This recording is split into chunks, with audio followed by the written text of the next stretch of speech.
my she-devils and demons. This is Nurse Hatchet, she-wolf of the Wolf Pack. Bloodbath Theater Tales with your host, King of Splatterpunk, horror author William Pattison, and the horror sex symbol Christopher Highland.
Everybody, and welcome to Bloodbath Theater Tales, our fantastic show where we listen to and discuss short audiobook adaptations of classic horror stories.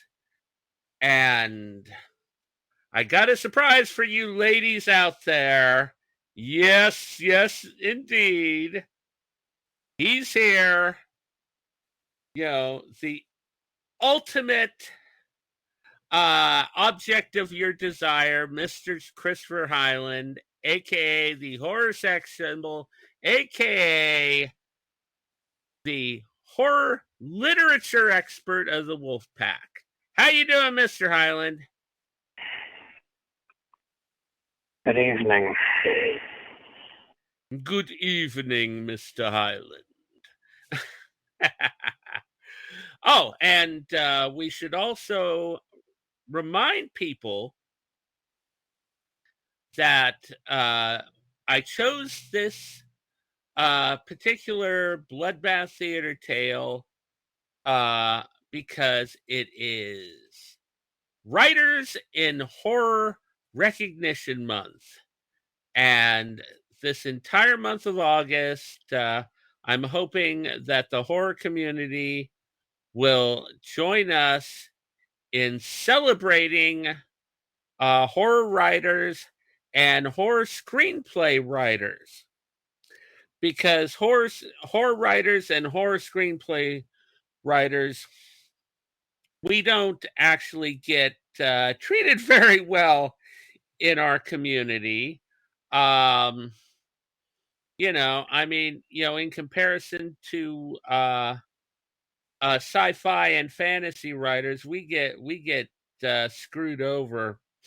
Let's put it that way. But anyways, anyone who is interested in checking out and learning how to participate in Writers in Horror Recognition Month, you can check out the official website at http www.officialwritersinhorrormonth.weebly.com.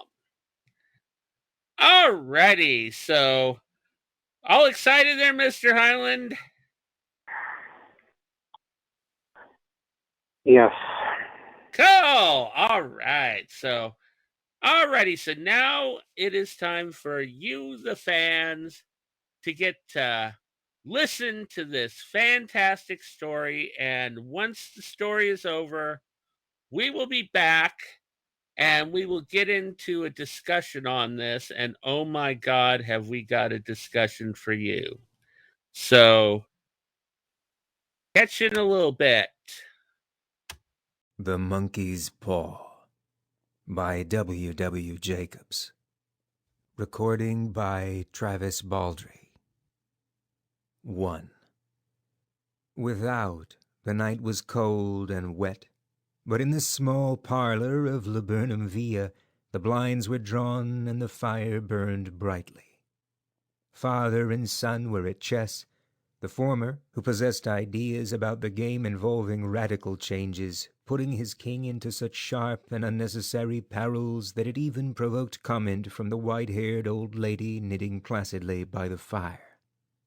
"Hark at the wind," said Mr. White, who, having seen a fatal mistake after it was too late, was amiably desirous of preventing his son from seeing it.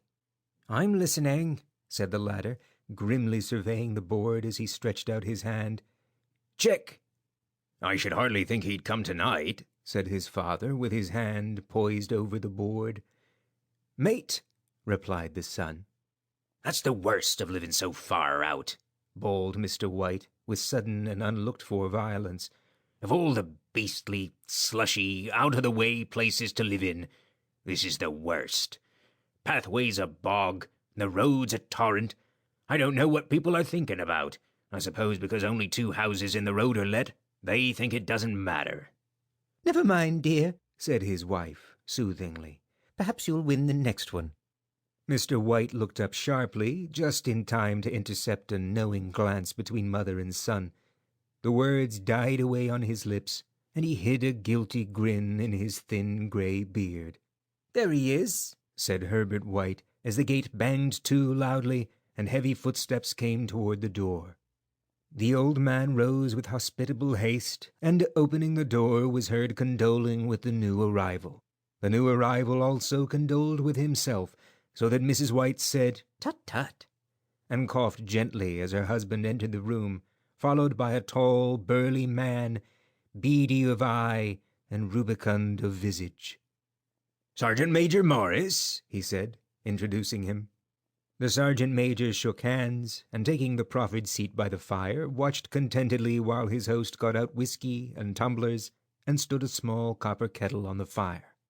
At the 3rd glass his eyes got brighter, and he began to talk, the little family circle regarding with eager interest this visitor from distant parts, as he squared his broad shoulders in the chair and spoke of wild scenes and doughty deeds, of wars and plagues and strange peoples.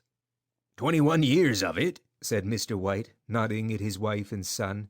"When he went away, he was a slip of a youth in the warehouse. Now look at him."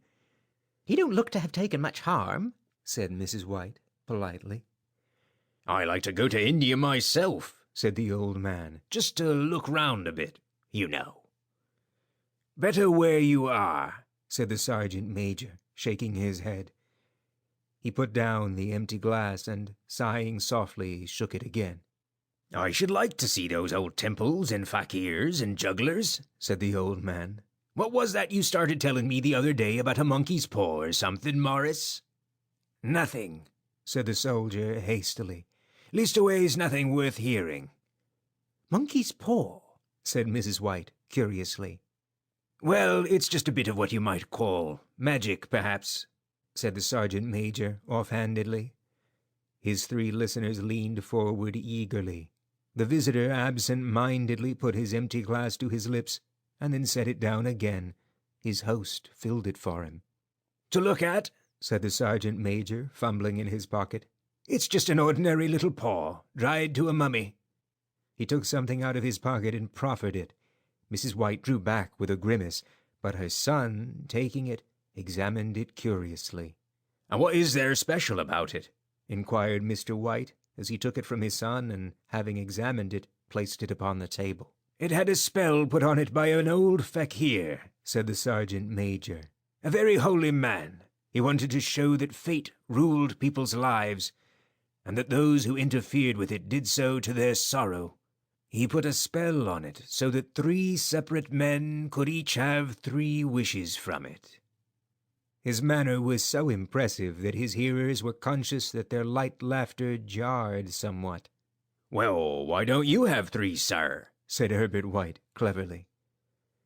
The soldier regarded him in the way that middle age is wont to regard presumptuous youth. "I have," he said quietly, and his blotchy face whitened. "And did you really have the 3 wishes granted?" asked Mrs. White. "I did," said the sergeant major, and his glass tapped against his strong teeth. "And has anybody else wished?" persisted the old lady. "The first man had his 3 wishes. Yes," was the reply.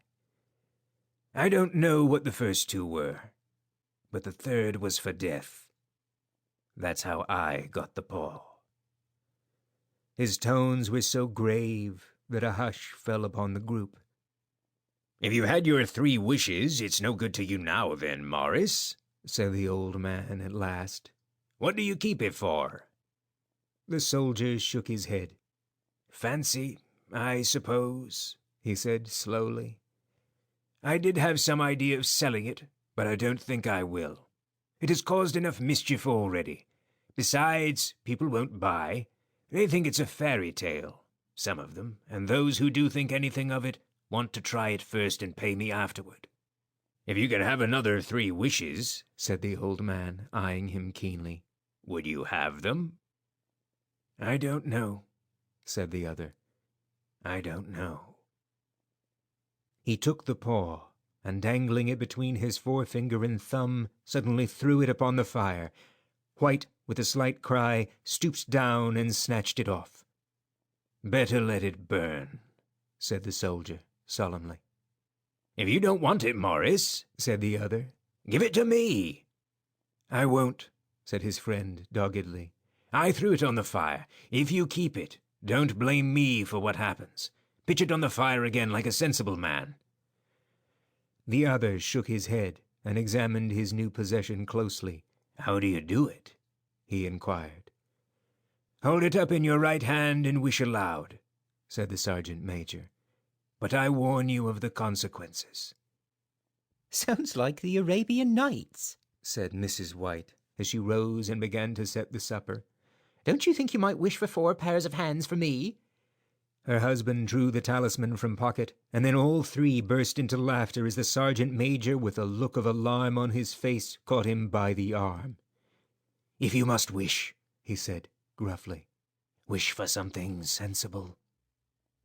Mr. White dropped it back in his pocket, and placing chairs, motioned his friend to the table. In the business of supper, the talisman was partly forgotten, and afterward the 3 sat listening in an enthralled fashion to a second installment of the soldier's adventures in India.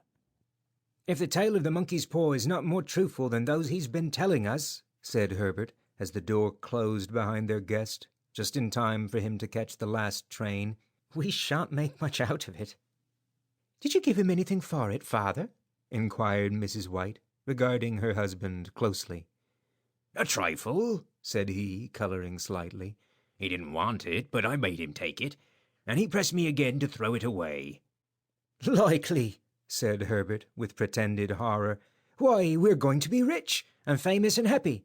Wish to be an emperor, father, to begin with. Then you can't be henpecked." He darted round the table, pursued by the maligned Mrs. White, armed with an antimacassar. Mr. White took the paw from his pocket and eyed it dubiously. "I don't know what to wish for, and that's a fact," he said slowly. "It seems to me I've got all I want." "If you only cleared the house, you'd be quite happy, wouldn't you?" said Herbert, with his hand on his shoulder. "Well, wish for £200 then. That'll just do it." His father, smiling shamefacedly at his own credulity, held up the talisman as his son, with a solemn face, somewhat marred by a wink at his mother, sat down at the piano and struck a few impressive chords. "I wish for £200, said the old man, distinctly. A fine crash from the piano greeted the words, interrupted by a shuddering cry from the old man. His wife and son ran toward him. "It moved," he cried, with a glance of disgust at the object as it lay on the floor. "As I wished. It twisted in my hand like a snake." "Well, I don't see the money," said his son as he picked it up and placed it on the table, "and I bet we never shall." "It must have been your fancy, father," said his wife, regarding him anxiously. He shook his head. "Never mind, though. There's no harm done, but it gave me a shock all the same." They sat down by the fire again while the two men finished their pipes. Outside, the wind was higher than ever, and the old man started nervously at the sound of a door banging upstairs. A silence unusual and depressing settled upon all three, which lasted until the old couple rose to retire for the night. "I expect you'll find the cash tied up in a big bag in the middle of your bed," said Herbert as he bade them good night, "and something horrible squatting up on top of the wardrobe watching you as you pocket your ill-gotten gains." He sat alone in the darkness, gazing at the dying fire and seeing faces in it. The last face was so horrible and so simian that he gazed at it in amazement. It got so vivid that, with a little uneasy laugh, he felt on the table for a glass containing a little water to throw over it. His hand grasped the monkey's paw, and with a little shiver he wiped his hand on his coat and went to bed. 2. In the brightness of the wintry sun next morning as it streamed over the breakfast table, he laughed at his fears.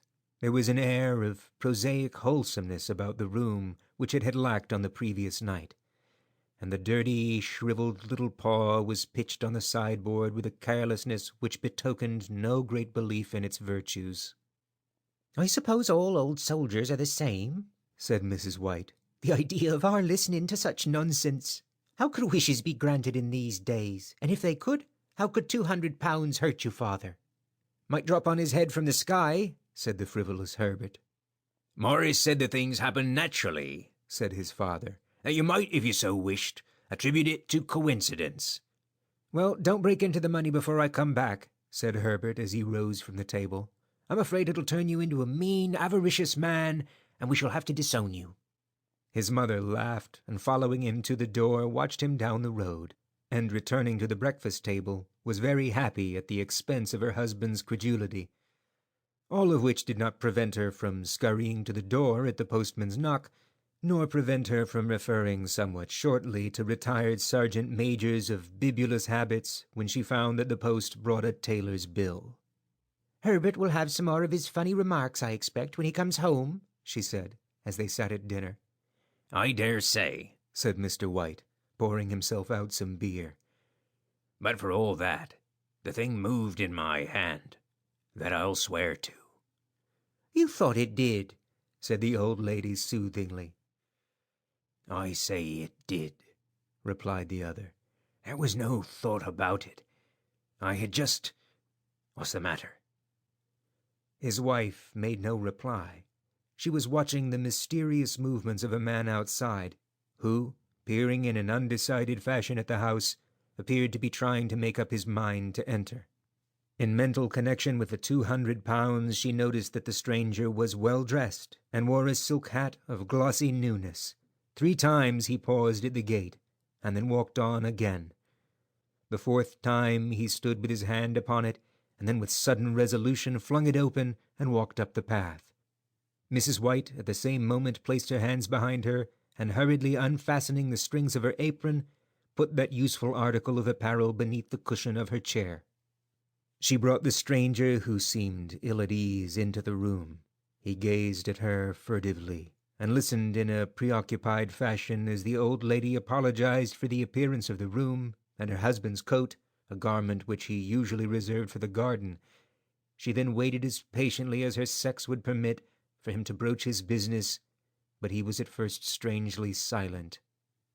"I was asked to call," he said at last, and stooped and picked a piece of cotton from his trousers. "I come from Moore and Meggins." The old lady started. "Is anything the matter?" she asked breathlessly. "Has anything happened to Herbert? What is it? What is it?" Her husband interposed. There, mother," he said hastily. "Sit down and don't jump to conclusions. You've not brought bad news, I'm sure, sir. And he eyed the other wistfully. "I'm sorry," began the visitor. "Is he hurt? Is he hurt?" demanded the mother wildly. The visitor bowed in assent. "Badly hurt," he said quietly. "But he is not in any pain." "Oh, thank God," said the old woman, clasping her hands. "Thank God for that. She broke off suddenly, as the sinister meaning of the assurance dawned upon her, and she saw the awful confirmation of her fears in the other's perverted face. She caught her breath, and turning to her slower-witted husband, laid her trembling old hand upon his. There was a long silence. "He was caught in the machinery," said the visitor at length in a low voice. "Caught in the machinery," repeated Mr. White in a dazed fashion. "Yes." He sat staring blankly out at the window, and taking his wife's hand between his own, pressed it as he had been wont to do in their old courting days nearly 40 years before. "He was the only one left to us," he said, turning gently to the visitor. "It is hard." The other coughed, and rising walked slowly to the window. "The firm wished me to convey their sincere sympathy with you in your great loss," he said, without looking round. "I beg that you will understand I am only their servant, and merely obeying orders." There was no reply. The old woman's face was white, her eyes staring, and her breath inaudible. On the husband's face was a look such as his friend the sergeant might have carried into his first action.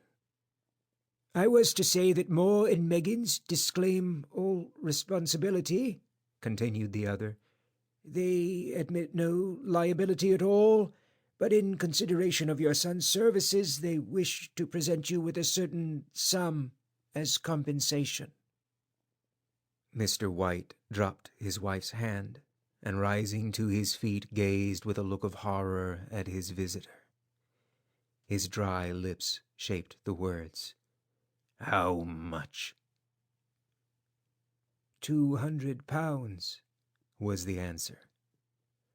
Unconscious of his wife's shriek, the old man smiled faintly, put out his hands like a sightless man, and dropped, a senseless heap, to the floor. 3. In the huge new cemetery, some 2 miles distant, the old people buried their dead, and came back to a house steeped in shadow and silence. It was all over so quickly that at first they could hardly realize it, and remained in a state of expectation, as though of something else to happen, something else which was to lighten this load too heavy for old hearts to bear. But the days passed, and expectation gave place to resignation, the hopeless resignation of the old, sometimes miscalled apathy. Sometimes they hardly exchanged a word, for now they had nothing to talk about, and their days were long to weariness. It was about a week after that the old man, waking suddenly in the night, stretched out his hand and found himself alone. The room was in darkness, and the sound of subdued weeping came from the window. He raised himself in bed and listened. "Come back," he said tenderly. "You will be cold." "It is colder for my son," said the old woman, and wept afresh. The sound of her sobs died away on his ears. The bed was warm, and his eyes heavy with sleep. He dozed fitfully, and then slept until a sudden wild cry from his wife awoke him with a start. "The paw!" she cried wildly. "The monkey's paw!" He started up in alarm. Where is it? What's the matter?" She came stumbling across the room toward him. "I want it," she said quietly. "You've not destroyed it?" "It's in the parlor, on the bracket," he replied, marveling. "Why?" She cried and laughed together, and bending over kissed his cheek. I only just thought of it, she said hysterically. Why didn't I think of it before? Why didn't you think of it?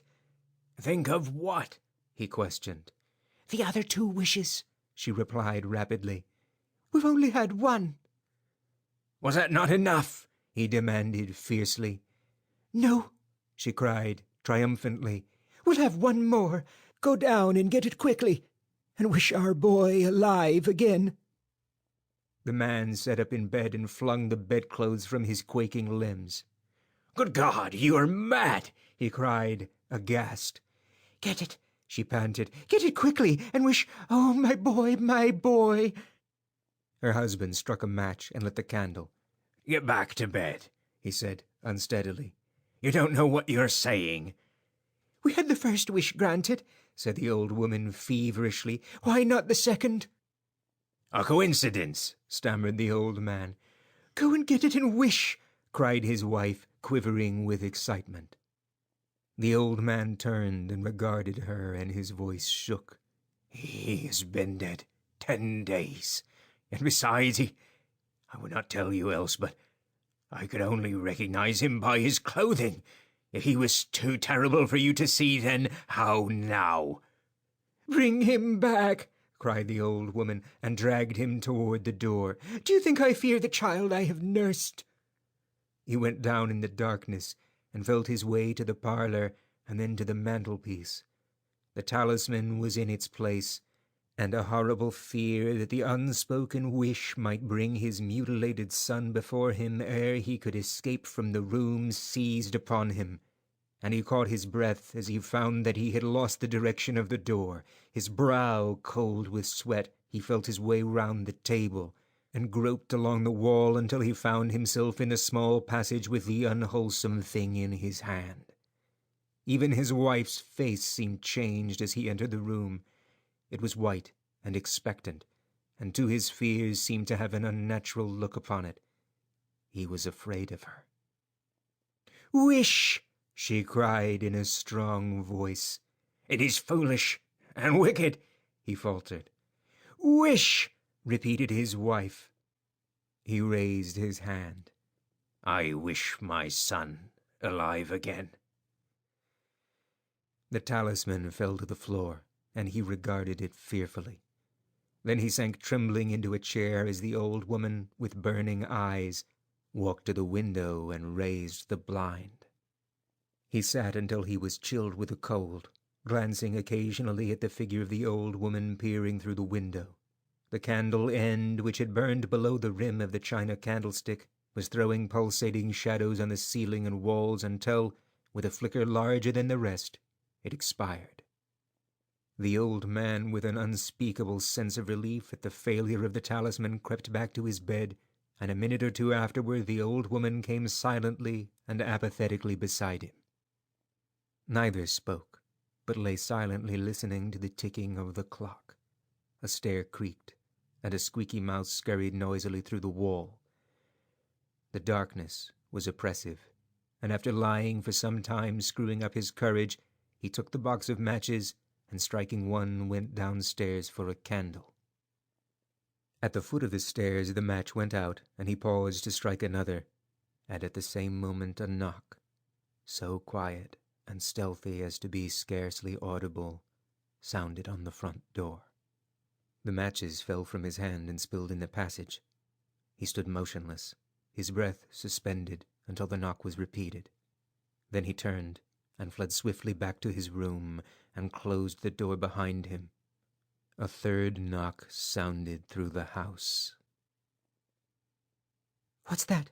cried the old woman, starting up.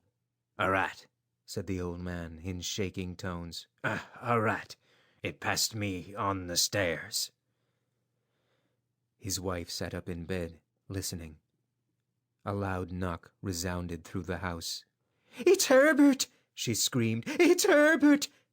She ran to the door, but her husband was before her, and catching her by the arm, held her tightly. "What are you going to do?" he whispered hoarsely. "It's my boy! It's Herbert!" she cried, struggling mechanically. "I forgot it was 2 miles away. What are you holding me for? Let go! I must open the door!" "For God's sake, don't let it in!" cried the old man, trembling. "You're afraid of your own son," she cried, struggling. "Let me go! I'm coming, Herbert! I'm coming!" There was another knock, and another. The old woman, with a sudden wrench, broke free and ran from the room. Her husband followed to the landing and called after her appealingly as she hurried downstairs. He heard the chain rattle back and the bottom bolt drawn slowly and stiffly from the socket. Then the old woman's voice, strained and panting. "The bolt!" she cried loudly. "Come down! I can't reach it!" But her husband was on his hands and knees, groping wildly on the floor in search of the paw. If he could only find it before the thing outside got in. A perfect fusillade of knocks reverberated through the house, and he heard the scraping of a chair as his wife put it down in the passage against the door. He heard the creaking of the bolt as it came slowly back, and at the same moment he found the monkey's paw and frantically breathed his third and last wish. The knocking ceased suddenly, although the echoes of it were still in the house. He heard the chair drawn back, and the door opened. A cold wind rushed up the staircase, and a long, loud wail of disappointment and misery from his wife gave him courage to run down to her side, and then to the gate beyond. The street lamp flickering opposite shone on a quiet and deserted road.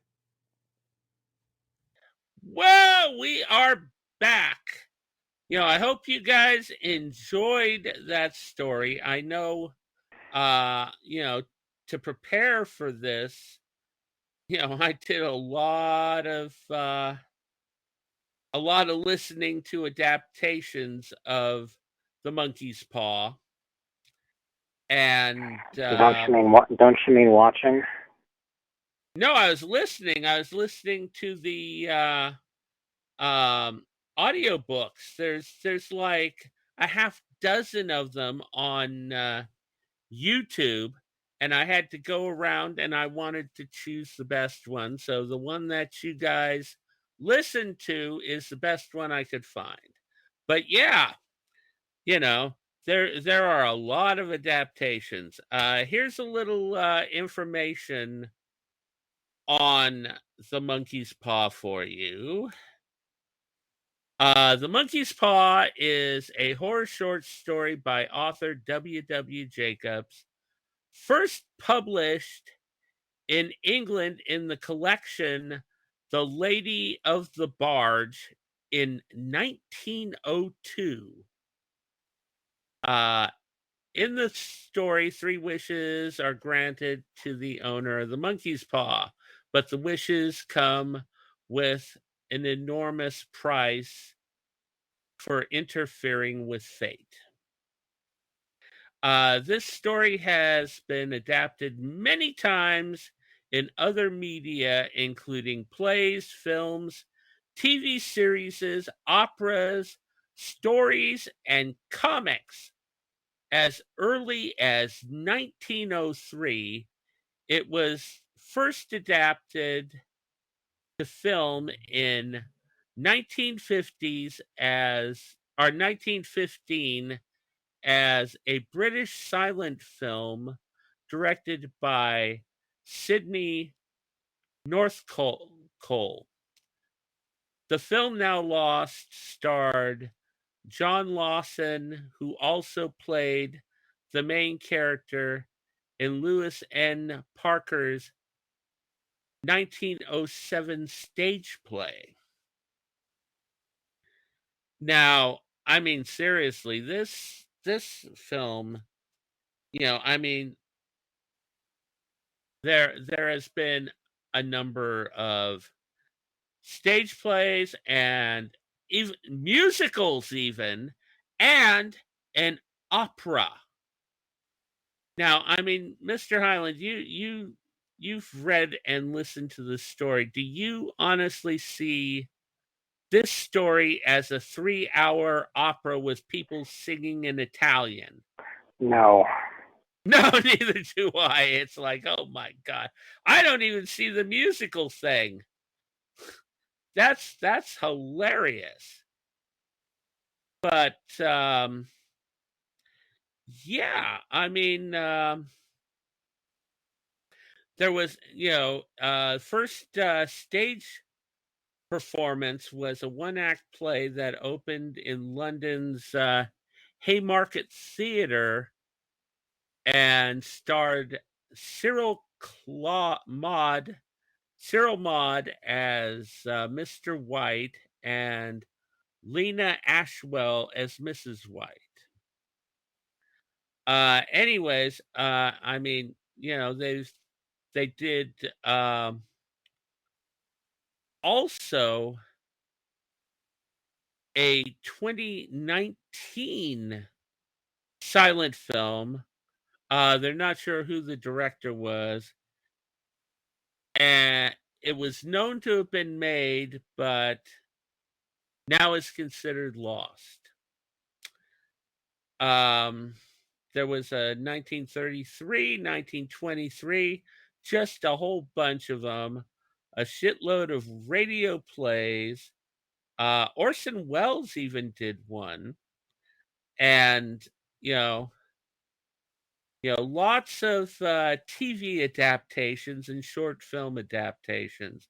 I mean, seriously, on YouTube, I found 26 short film adaptations.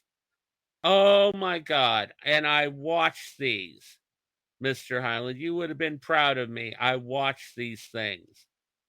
I do have to say that if you want a really good adaptation and you're on YouTube, the 1981 and 1982 adaptations are fantastic. 1981's adaptation, the acting is just fantastic, and the mother and the father, I mean, it's just painful to watch the mourning and stuff. And the other one is excellent as well, and just very shadowy and very, very atmospheric in that. And they added more stuff to it so you could actually see the son working in the mill where he gets killed.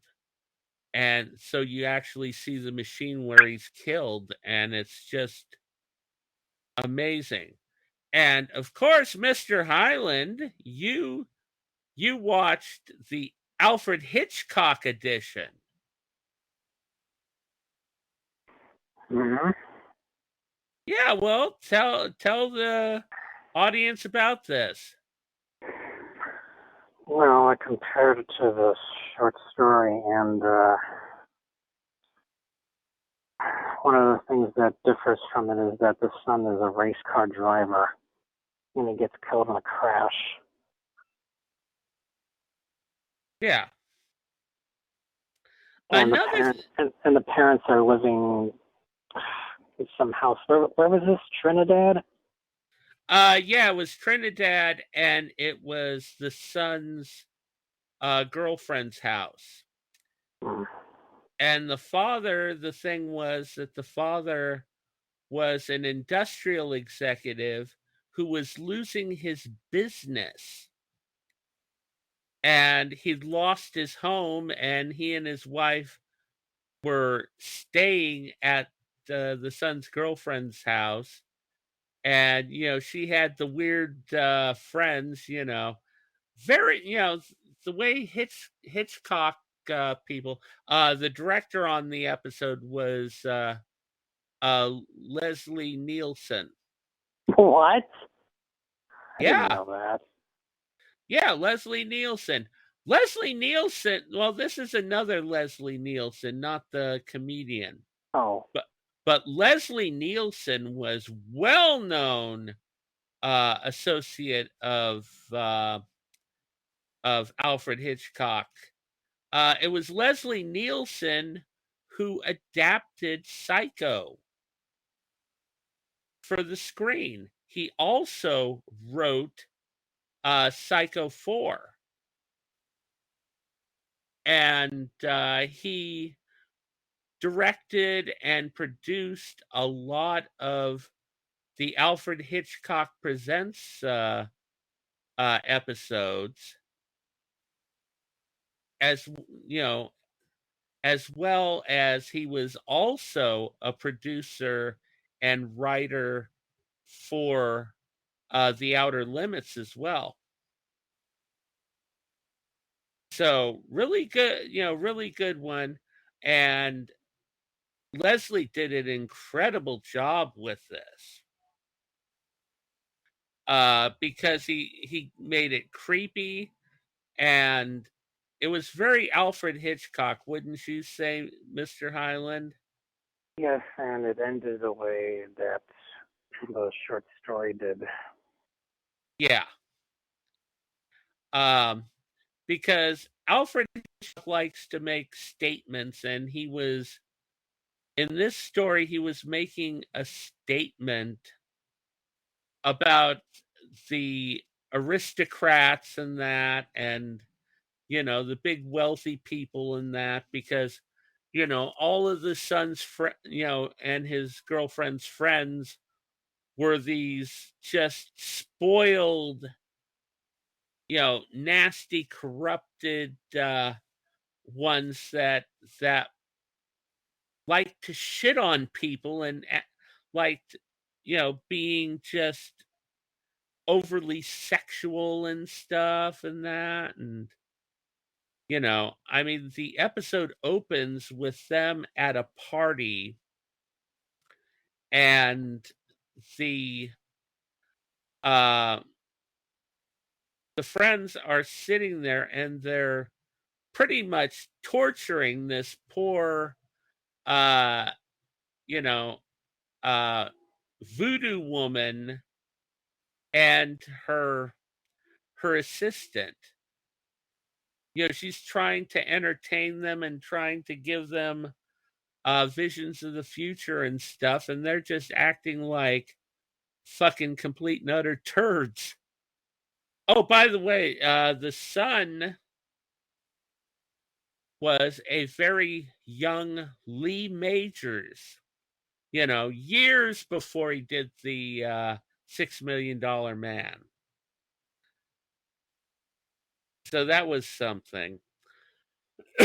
Did you notice in the story, well, in this adaptation, Mr. Highland, that the girlfriend was really pushing the son? She was manipulating him. Mm-hmm. And did you notice in a couple of scenes that it was like her eyes changed, like she had devil eyes in a couple of scenes? Her eyes didn't look normal. And it was almost like she was a demon, and she was influencing him to go faster because she wanted him to die. She wanted to push him to death.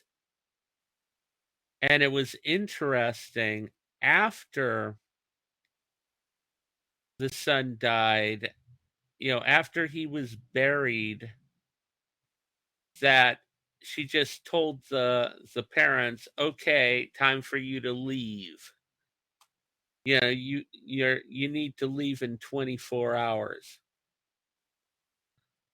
In just this incredibly cold way, you know.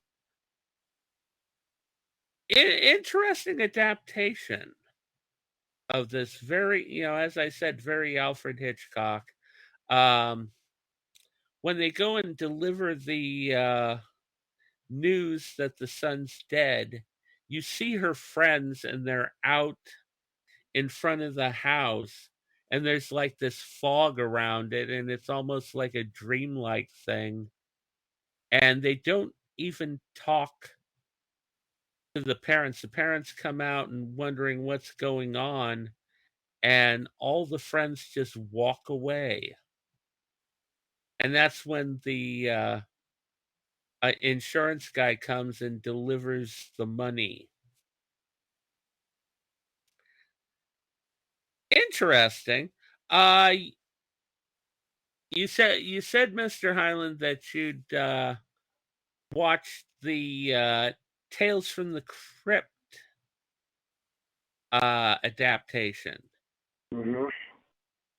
Are we talking the series as well as the movie? Yes. Oh, good. Oh, good. Because I had no luck finding a copy of it to watch, and I barely remember it, but I can imagine it was very, it was very, you know, atmospheric. Well, the TV show episode was not. It was rather silly. Oh, really? Yes. As I Huh. understand it, the last season was not scary at all. Okay. Oh, okay. So it was a last season episode. Oh, Yes. yeah. Yes. They got really creative there. That was the one where they tried out the new technology and they brought uh God, who Humphrey Bogart back to No, life. no, no, that was earlier in the series. Oh, really? I read that the last season was moved to England for some reason. Interesting. I guess I didn't see the last season. That's interesting. I mean, I know once the series ended, they started doing the movies and um I mean, you know, Demon Knight is fantastic. It's a great combination of comedy and horror in that. Very, very intense in that. But Bordello of Blood is just I wasn't overly thrilled with it, and that third one that came out years later sucked balls. But anyways, so it was actually funny. It was Yeah, very it not really funny, just cheesy, I would say. Oh, okay. I mean, What, the actors were over the top or something? no, no, not. I wouldn't say that. Okay. Okay. Good. Because I'd be very disappointed with that because I usually thought that Tales from the Crypt had some good quality to it, even its worst episodes. Yeah. Well, the ending of that episode, it's a pair of sisters. Wait, is it? No, I think it's three sisters, if I remember correctly, and one of them gets killed, and she gets wished back, and she attacks the sister that killed her, because she ends up at dying in a car accident, but it turns out she was shot Oh, beforehand. oh, okay. So Um, you see her, and she's all her face is all how do Fucked I put? up.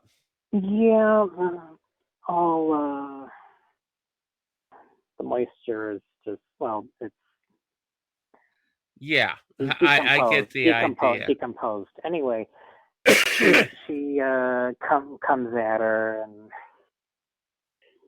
they both get shut up in some vault. Oh, okay. Because Because they all end up, because they all own a curio shop. Interesting. So basically, it's another telling of the story that, not going by the original tale. Hmm. Okay. Did they at least have a monkey's paw in it? Yes.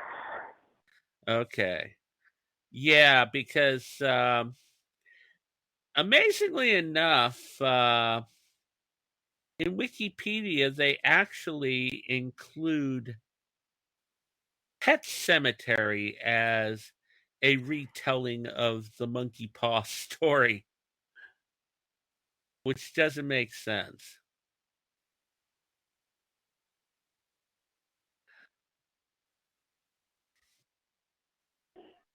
Oh, and another thing, there was another television episode adaptation that was done by a famous filmmaker, Orson Welles, for his show Orson Welles' Great Mysteries. I never saw that version, but sounds interesting. I think Orson Welles would do an interesting version of it. But I know, Mr. Highland, you want to talk about the Tales from the Crypt movie, which is really the story, and that's more of a sequel. Sequel? How is it a sequel? Because the people in the story know about the story of the monkey's paw. And so they find this monkey's paw, and the thing is that they're going, okay, well, could it work? Is it, you know, is there any truth to that story, the monkey's paw? And No, so it's a jade statue, remember? it was? Yes. Oh, okay. Well, anyways, they talked about the monkey's paw. It sounds okay. Yeah. They said that it sounds like the monkey's paw. But anyway, so that one was interesting because that's another one with an automobile accident. Except that the husband is coming home, uh, and a demon motorcyclist No, scares him. he doesn't come home. He's going out to meet his financier. Oh, okay. Well, anyways, he dies, and by a motorcyclist with a skull uh mask scares him to death, and he crashes, and yeah, the wife takes the jade statue and um wishes for, they go, oh, like the story of the monkey's paw. You don't, they mention the monkey's paw. I know that because the stories are so much alike. And they said, oh yeah, the ones in the story had made the mistake of just asking for their son to be brought back to life. And so she goes and makes the wish, I wish my husband was the way he was before the car accident. And he comes back, he's in the coffin, but he's still dead because he died of a heart attack before crashing the thing. And then she goes and says, you know, oh, I want him, she gets all excited and makes the second wish. Oh, I want him, I want him back to life. I want him to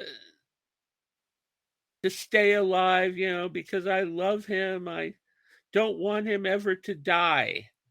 And so the guy starts screaming. He wakes up and he's screaming because uh he'd been God, what's the term? Embalmed. He'd been embalmed. And the embalming fluid was burning his veins. Remember that? And so she grabs an axe and she tries to kill him and ends up chopping off his hands and stuff. And, and he's still screaming in that. And the guy that's with her says, he can't die. You wished him to live forever. Every part of him still alive and in agony. Oh my God.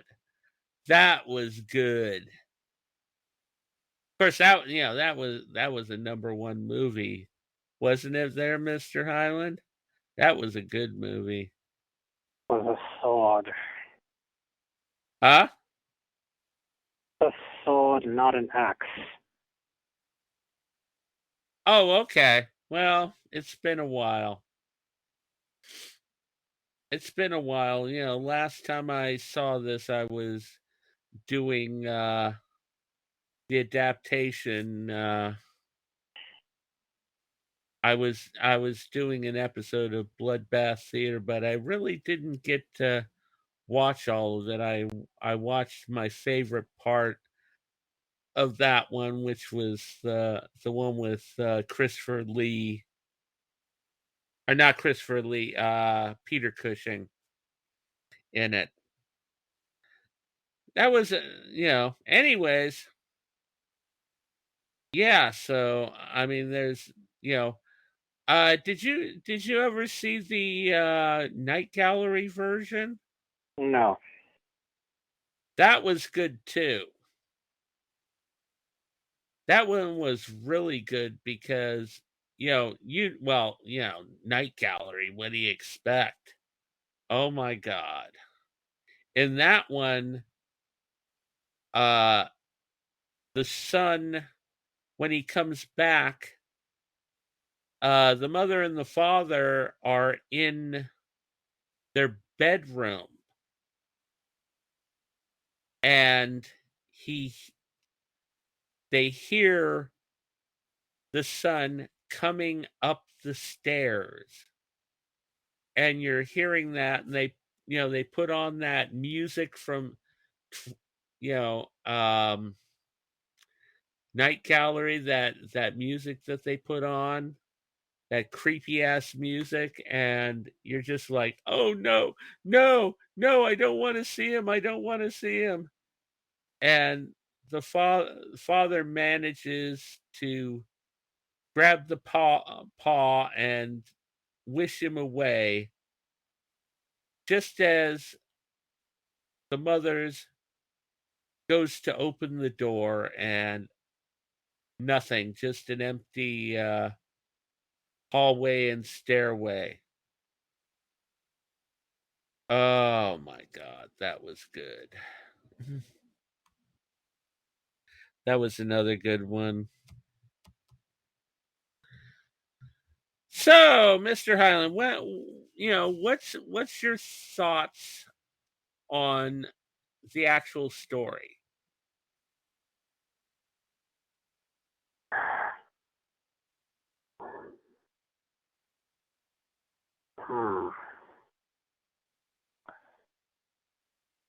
Not quite sure. It makes me think of Edgar Allan Poe's work. Yeah, very much so. I Very much haven't so. I haven't read any of the author's other work, No, neither have I. Neither have I. so I cannot comment on how indicative it is of his other work. Yeah, I seem to think that this was basically the one work of his that that actually you know became famous. I think that it was like a one-shot deal with them, but oh my god, um, I love the concept of the story because it's so simple. It's so simple, but it makes an incredible moral lesson out of it. It's incredibly, like that, And the way that Jacobs wrote the family was just perfect because these these weren't corrupt, these weren't horrible people. These weren't uh these weren't greedy people, like you would see in a lot of other morality tales. This was a nice family. The son was helping the parents and stuff. The parents was just this nice, friendly couple. Um, you know, they were living good, and they were just enjoying the fact that their son was growing up so good. And then all it took was this one little catalyst to just tear their lives completely apart. It's poetic in the way that it's presented. You have this outside source, Mr. Morris, who comes in. He's an old friend of the father's.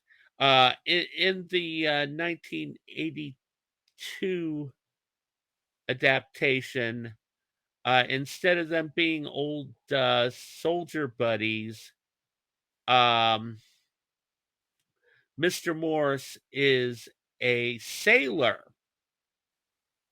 and he and the father had gone. You know, they were like merchants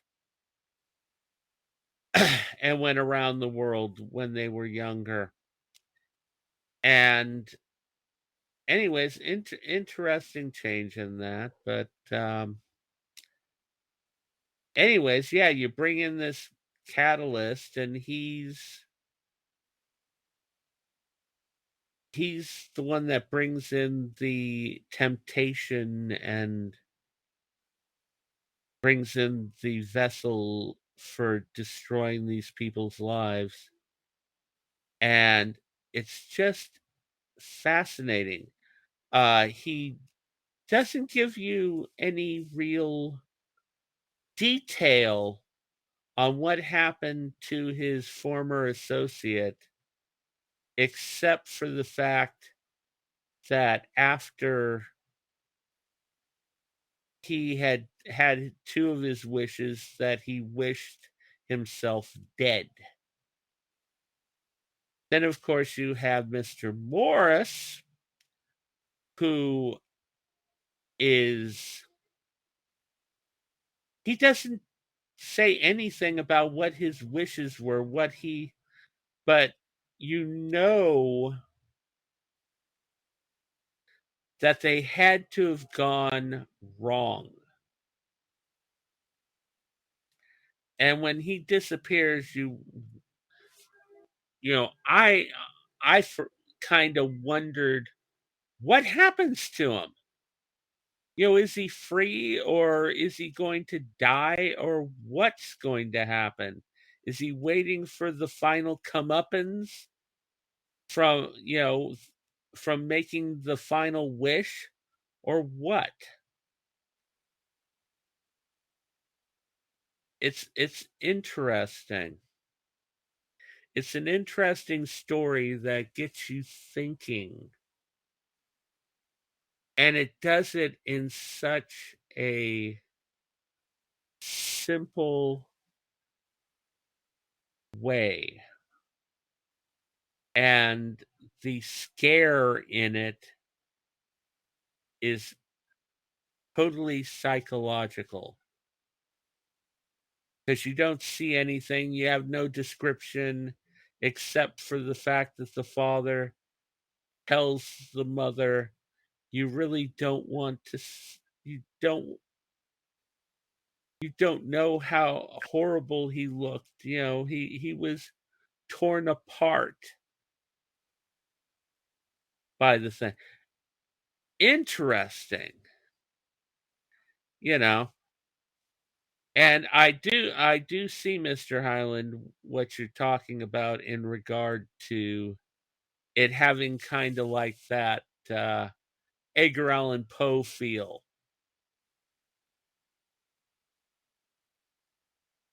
You there, Mr. Highland? Mm-hmm. Yeah. So, yeah, did I miss any little details of that? Well, not every short story can inspire other works of art. No, no, very, very few have. And, for this one little piece, I mean, it's just like the last Bloodbath Tales one that I did, which was Spurs. That inspired a lot of different stuff. It inspired all the different carnival horror uh, films and stuff that we see now. And supposedly, it was Spurs that also inspired Ray Bradbury when it came to it was, well, he said that it was one of the inspirations when he was writing Something Wicked This Way Comes. So very interesting. I really haven't mentioned about the uh 20 2013 movie. That one was something. It was, you know, they could have actually even just called it Pet Cemetery 3, the way that they did it. I mean, yeah, they did have the monkey's paw in it, but you know, it was not, not as simple in that. It was very convoluted with a lot of things. You had a character, the main character in the story was this guy who was basically a loser. He worked a tacky job. He just put uh, uh, auto parts in boxes, and he worked for the husband of his ex-girlfriend. So you had a lot of tension there, and the husband was a dick, and you had this old guy who was another loser. He was a drunk, and he had a kid with a black girl, and he had a violent temper, and the thing is that he was prevented from having any contact with his son. So it was always a little bit of anger on that, and he hated life and that, and he's the one that ends up getting killed. What ends up happening is this friend of the main character, he gets fired by the boss, and he's an older gentleman, and his father had been given the monkey's paw, and the father, before he died, warned his son. His son was like 12 years old when he got the monkey's paw, told him not to use it because it would ruin his life. So anyways, this guy, his life was ruined anyways. He lost his job and everything, so he goes and hands this other guy the monkey's paw, and the guy makes a bullshit wish because he saw this, he's such a bum that he doesn't even have a car. He has to walk home from work. So the thing is, when he goes to this bar, he sees this fantastic car, just the car of his dreams, and he wishes for that. And it turns out he ends up with this car, and he's going with his other friend, the one that has the bad temper and stuff. And they're riding around.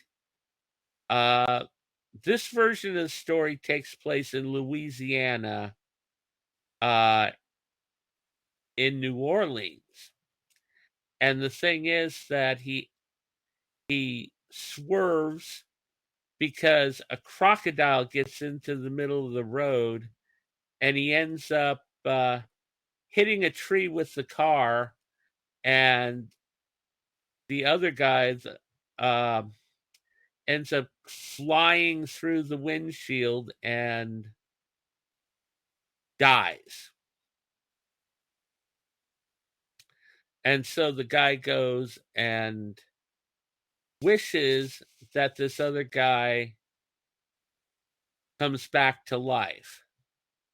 And he panics and he runs off, and the guy comes back to life. But the thing is, of course, you can already, paint the picture, right, Mr. Highland? Mm-hmm. He comes back with no soul. So he starts killing people and getting revenge. And the thing is that he didn't ask him to come back perfectly. So the guy is rotting as he's going around killing people. And so the guy starts terrorizing him, wanting him to make a wish and wish that his ex-girlfriend and his son join him, and be a family. And what the guy does is it gets to the point where the guy's got the other guy's wife, well, ex-girlfriend, with a knife to her throat and saying that he either makes the wish or he's going to cut her throat. So what he does is he wishes him his soul back for his third wish. and the guy ends up, he is overwhelmed, with grief and, and guilt and all that. And he ends up, he dies. But anyways, yeah, it's a different story completely. But it had certain things about the monkey's paw, the mythology was quite a bit the same. So it was okay. It wasn't great. Oh, the one that comes back, he's the one from that movie Dead Silence. Yeah, the one, or the one that plays the blind man in that movie.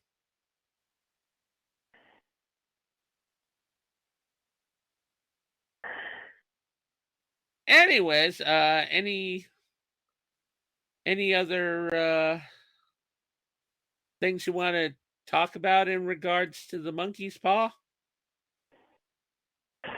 Well, I had you watch that Simpsons segment. Oh yeah, that was Remember? pretty cool.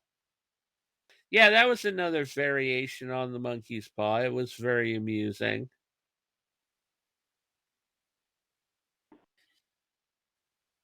Yeah, I know. With the alien invasion and stuff.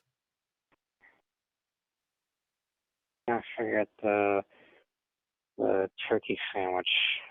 Oh yeah. The last wish was a turkey sandwich and it was dry.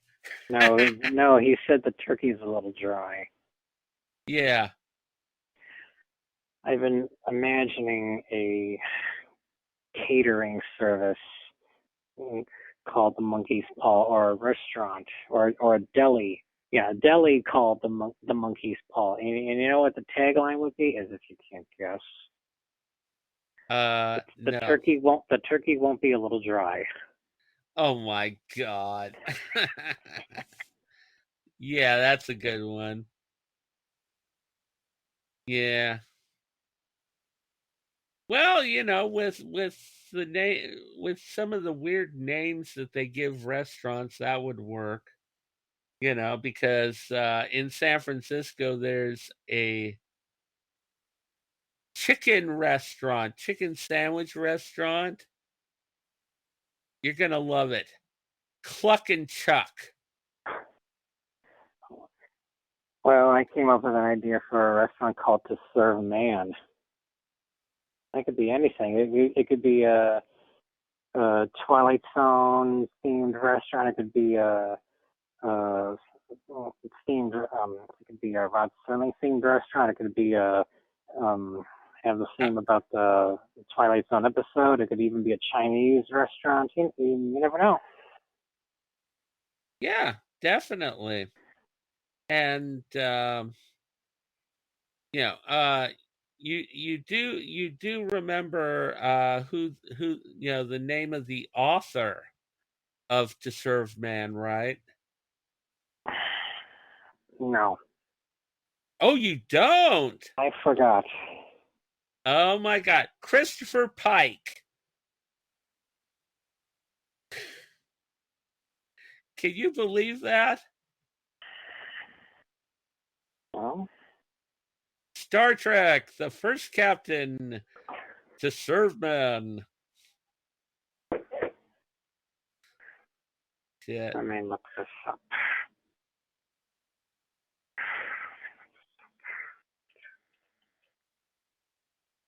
I think it was also Leslie Nielsen that worked on that one too. No, it's the short stories by Damon Knight. Oh crap. Sorry. Damon Knight. Okay. Well, that's cool. God, I keep getting them mixed up. Because I know there's an author named Christopher Pike. And he wrote I know he wrote one that was famous, uh one famous short story that was made into a Twilight. No, I think either Twilight Zone or Outer Limits. I can't remember.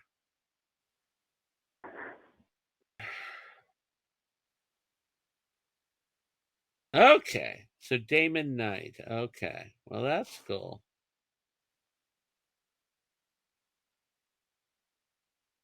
Alrighty. Yeah. 2 weeks ago, I finally watched the Tales from the Crypt movie. Cool.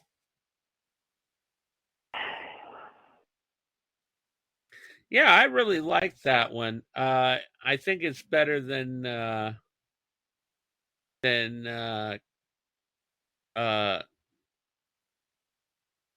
uh, Tomb of Horror, the sequel.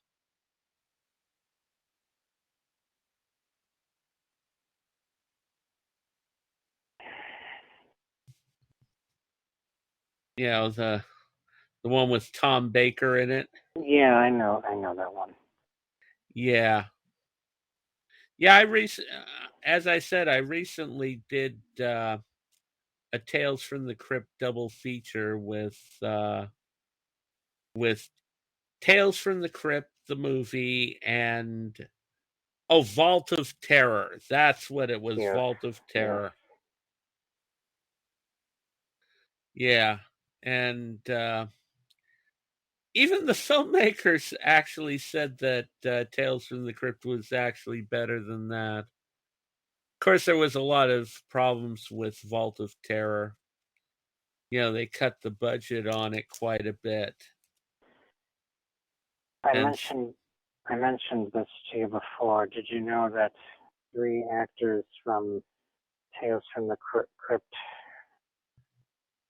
I was originally under the impression they all quit acting after the film, but at least 2 did some acting afterwards. oh, okay. Well, that's cool. The one in the coffin did television work afterwards. Yeah. Yeah, well, the thing is that in England at that time there wasn't you know, a lot of these ones, and the thing is that if you did horror films, it kind of got you stuck in the genre and stuff. I mean, the one lucky thing about Peter Cushing is that he had a huge career before he did the Hammer films and that. And he had been widely known for his adaptations of Sherlock Holmes on British television. So, you know, that kind of helped him in regard to that. And you realize when he did Tales from the Crypt, Peter Cushing had just lost his wife. So he was in mourning when he took the job, and that kind of helped his performance. Was the fact that he really was a widower and that.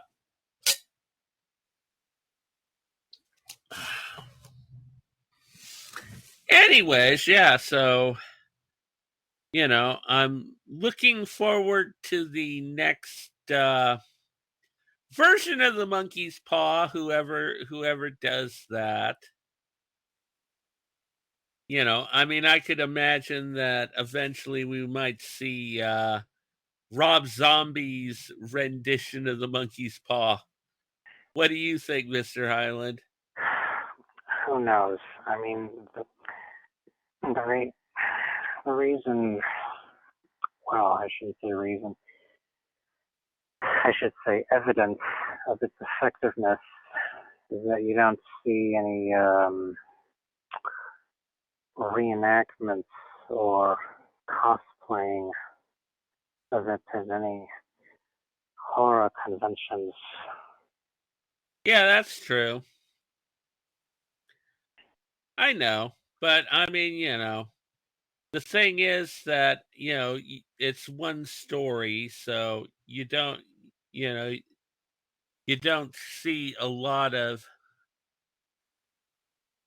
you know, stuff based on individual pieces of literature, except of course maybe for once in a while someone dresses up as Cthulhu and goes to a convention. Those are always entertaining though. Nothing better than a nice plushy looking Cthulhu.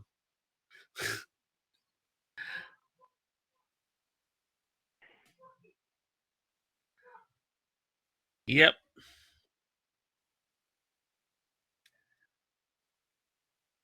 So anyways, alrighty, so Mr. Highland, you had an idea for the next Bloodbath Theater Tales, Yes. and I thought you'd be interested to tell the fans just to give them a little heads up for the next one. Yes. The Devil and Daniel Webster. Oh yeah, sounds interesting. Don't think I've actually read that one, so it'll be interesting to see. Have you seen the movie? I think so. I think so. Is that the one where the devil gives him 3 wishes? No, just a bunch of money. Oh, okay. No, I haven't seen that one. This is Y- from the 1940s. Oh, okay. Well, I'll check it out. I mean, we've got a few months before we do the next one because we do these quarterly. Yeah. Actually, I've been off schedule with these. They've been coming just periodically when I can find something interesting. Alrighty. So anyways,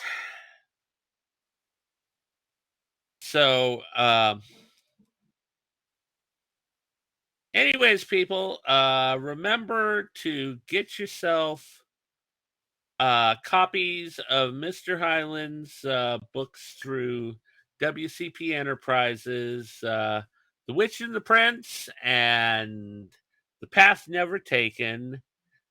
Check them out; they're pretty cool stories. And of course, while you're there, check out Psychotic State, the novel, and the Symphony of Death series, and some of our fantastic short stories and audiobooks that we've done through WCP Enterprises. And anyways, so that brings a close to this episode of uh Bloodbath Theater Tales. Any last words for the fans there, Mr. Highland?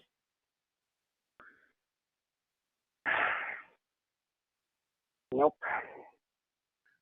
Nope. Nope. Well, as always, keep America strong, watch horror films, and listen to your audiobooks. I mean, they're fantastic.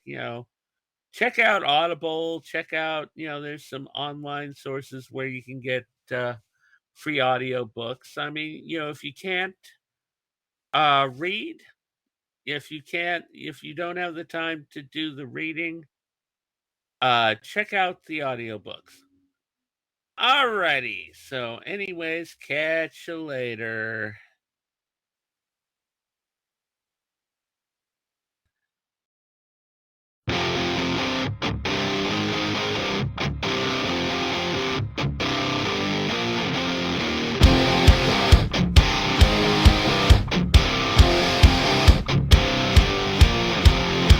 The secret side of me, I never let you see. I keep it caged, but I can't control it. So stay away from me, the beast is ugly. I feel the rage and I just can't hold it. It's scratching on the walls, in the closet, in the halls. It comes awake and I can't control it. Hiding under the bed, in my body, in my head. Why won't somebody come and save me from this? Make it end. I feel it deep within, it's just beneath the skin. I must confess that I feel like a monster. I hate what I've become, the nightmare's just begun. I must confess that I feel like a monster. I feel like a monster. I feel like a monster.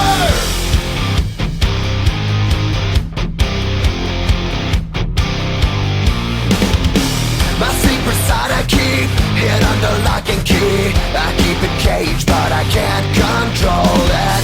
Cause if I let him out, he'll tear me up, break me down. Why won't somebody come and save me from this? Make it end. I feel it deep within, it's just beneath the skin. I must confess that I feel like a monster.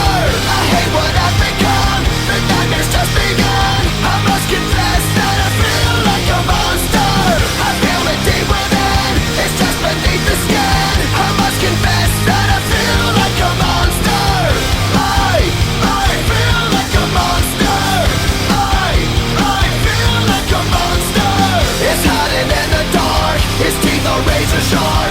There's no escape for me, it wants my soul, it wants my heart. No one can hear me scream, maybe it's just a dream. Maybe it's inside of me. Stop this monster. I feel it deep within, it's just beneath the skin. I must confess that I feel like a monster. I hate what I've become, the nightmare's just begun. I must confess that I feel like a monster. I feel it deep within, it's just beneath the skin. I must confess that I feel like a monster. I'm gonna lose control, it's something radical. I must confess that I feel like a monster.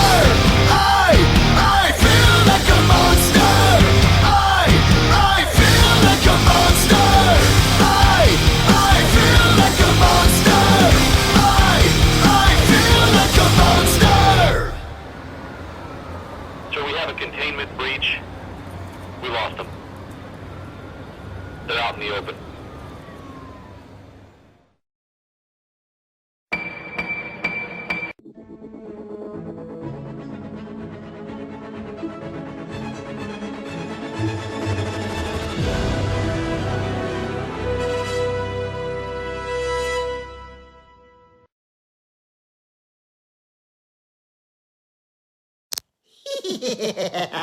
Phoenix Comics+Toys. Hello, creeps. Get your one-of-a-kind custom horror host figurines. That's right, kiddies. Oh, you can find hosts like the Keymaster, Mummy and the Monkey. I just love that name. Mr. Lobo, or even Carlos Borloff's Monster Madhouse. Tell him your bony little friend, the Crypt Keeper, sent you. It won't get you a discount, but it might get you killed.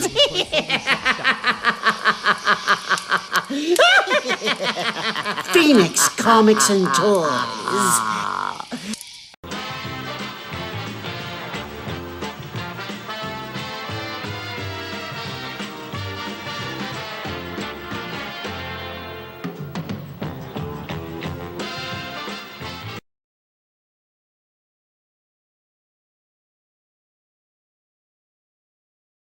the international...